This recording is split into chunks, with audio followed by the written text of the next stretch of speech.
손흥민이 16라운드 사우스햄튼전에서 45분만 뛰고도 프리미어리그 2주의 팀에 선정이 되었습니다. 시어러는 한 골을 넣은 뒤 도움 2개를 올렸다. 그것도 전반전에만 이라면서 선정 배경을 전했습니다.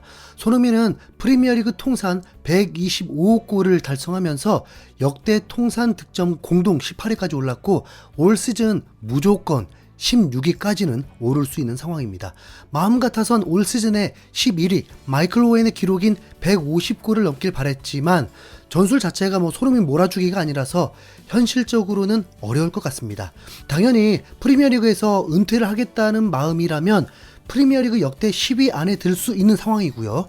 도움도 토트넘의 레전드 앤더튼을 넘어서 구단 역대 최다 도움 기록을 경신하기도 했습니다. 이 역시 프리미어리그에서 은퇴를 하게 되면 베컴의 80개를 충분히 넘을 수 있겠죠. 네. 아직 현역에 살라, 에리센 같은 선수들이 있어서 도움 역대 10위 안에 들 수 있을지는 미지수입니다. 살라에게 살짝 가려있긴 하지만 프리미어리그에서 득점과 도움을 동시에 역대 10위 안에 들어갈 수 있는 두 번째 선수가 될 수 있는 것입니다.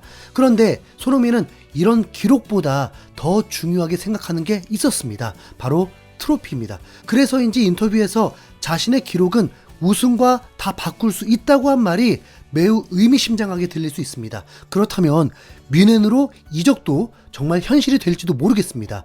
찌라시를 포함해서 손흥민은 이제 레바민 모두 영입설이 터졌습니다.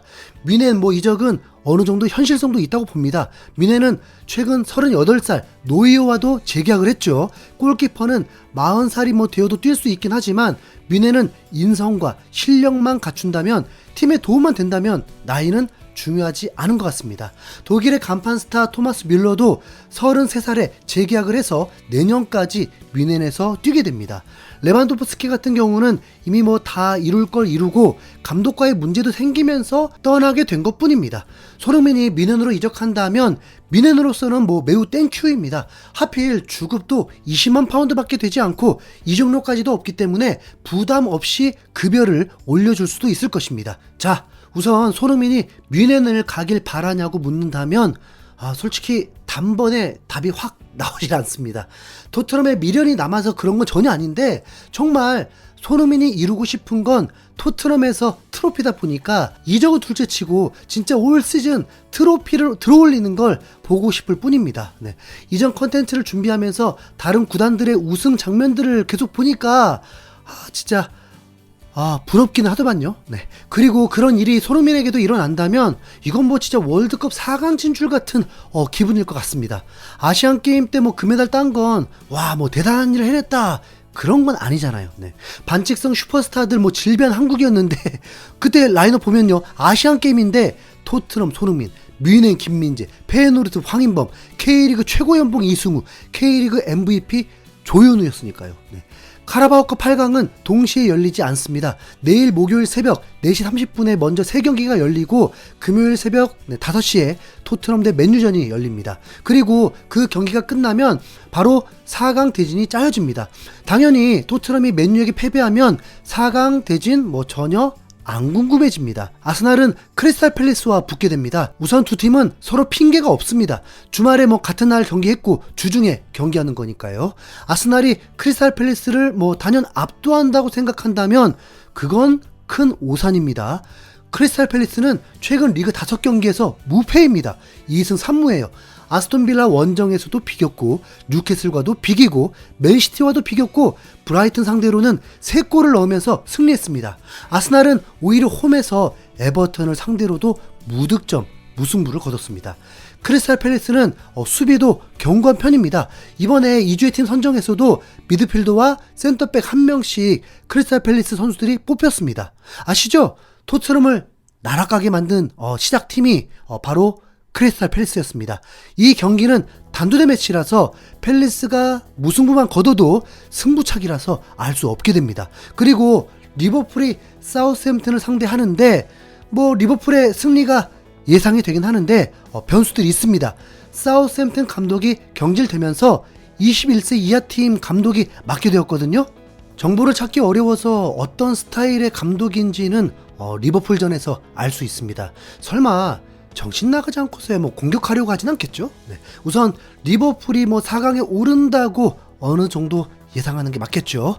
또 한 경기는 요 경기가 정말 예측 불가 경기인데 뉴캐슬 대 브렌트포드입니다. 우선 뉴캐슬이 상승세를 탄 건 인정하고 브렌트포드는 첼시에게 2실점을 하면서 패배했는데 솔직히 무조건 뭐 다득점 경기 예상됩니다. 뉴캐슬은 홈에서 특히나 거센 전방 압박을 가하는데 브렌트포드는 또 강팀이고 약팀이고 상관없이 맞불 작전을 놓은 팀입니다. 브렌트포드가 뉴캐슬을 4대2로 이긴 게 바로 열흘전이에요. 네. 뉴캐슬은 홈에서는 B클럽 모두에게 승점을 날리게 만든 팀입니다. 리버풀, 아스날, 맨시티, 토트넘까지 뉴캐슬을 원정에서 이기지 못했습니다. 자, 한번 상상만 해볼게요. 4강에 크리스탈 팰리스, 사우스햄튼, 브렌트포드, 토트넘. 네, 미쳤다, 진짜 미쳤죠. 네, 토트넘도 맨시티, 맨유 꺾고 4강에 오르고 저 대진에 우승하면 뭐 나름 뭐 행복하지 않겠습니까? 네, 내일 새벽 3경기 소식 전해드릴 테니까 꼭 흰수염고래 스포츠에서 확인하십시오. 네, 토트넘은 맨유전을 앞두고 아무래도 우도기가 출전을 못할 것 같습니다. 이틀 남겨두고 있는데 부상자 명단에 오른 채로 25% 회복이라고 하더라고요. 아무리 주말 리버풀전을 포기한다고 해도 선수는 필요하기 때문에 현실은 포로와 스펜스의 선발 출전이 되지 않을까 예상해 봅니다. 우선 스펜스가 우도기보다 나은 부분이 있습니다. 우도기는 좀 투박하고 패스가 좀 뻔해요. 근데 그에 비해서 스펜스의 플레이는 수비수답지 않은 유연함이 있고 진짜 공격수 같은 느낌을 강하게 받습니다. 사우스햄튼과의 경기에서만큼은 몸값 200억 선수 같지가 않았죠. 게으르다는 느낌도 이제 전혀 받지 못했습니다. 그래서인지 BBC에서는 2주의 팀에 스펜스를 선정하기도 했습니다. 본인 커리어 최초죠. 스펜스만이 아니라 아츠그레이도 뽑혔고 파페사르도 뽑혔습니다.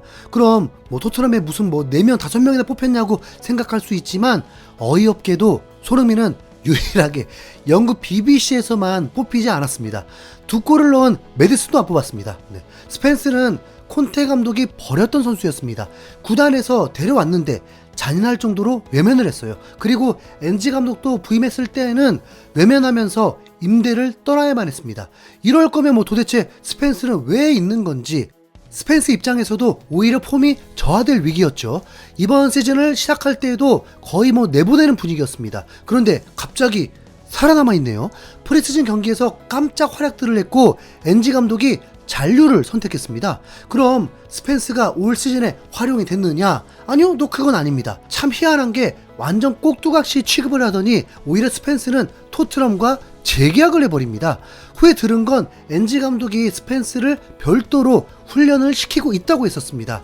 훈련 중에 부상도 있었고요. 스펜스는 우선 훈련 태도부터 변화되면서 엔지 감독이 인터뷰 때 종종 스펜스도 토트넘의 선수인 걸 각인시켜 주었습니다. 만약 사우스햄튼전에서 토트넘이 36초 만에 득점을 못했다면 그 경기 어떻게 됐을까요? 분명 우리는 토트넘이 사우스햄튼전도 쉽지 않을 거라고 했었잖아요. 스펜스의 원맨쇼 한 방으로 분위기를 완전 반전시키면서 대승의 원동력이 되었습니다. 스펜스는 수비에서도 맹활약을 펼쳤습니다. 100% 태클 성공에 가로채기 한 번, 5번의 볼 경합을 기록하면서 평점이 8.4를 기록했습니다. 토트넘을 보면 지금 비카리오 공백 무색할 정도로 포스트 골키퍼 잘해주고 있고요. 드라구신, 그레이, 센터백 뭐 잘해주고 있고요. 미드필더 클리셉스키, 메디슨, 사르, 비수마 출전 가능하고요. 존슨 뭐 충전 좀 됐을 거고요. 손흥민 뭐 말해 뭐합니까? 네, 엔지볼에서 토트넘은 맨유에게 단 한 번도 패배하지 않았습니다. 3경기 2승 1무입니다. 2골 이상을 넣기도 했습니다. 그 사이에 손흥민은 한 경기밖에 출전하지 못했고 골도 넣지 못했었는데, 자, 이번에 4년 전처럼 사우스햄튼전 대활약이라면 맨유전도 그때처럼 뭐 2골 1도움 대승 콜? 네, 이상 흰수염고래였습니다. 토트넘 파이팅! 손흥민 파이팅!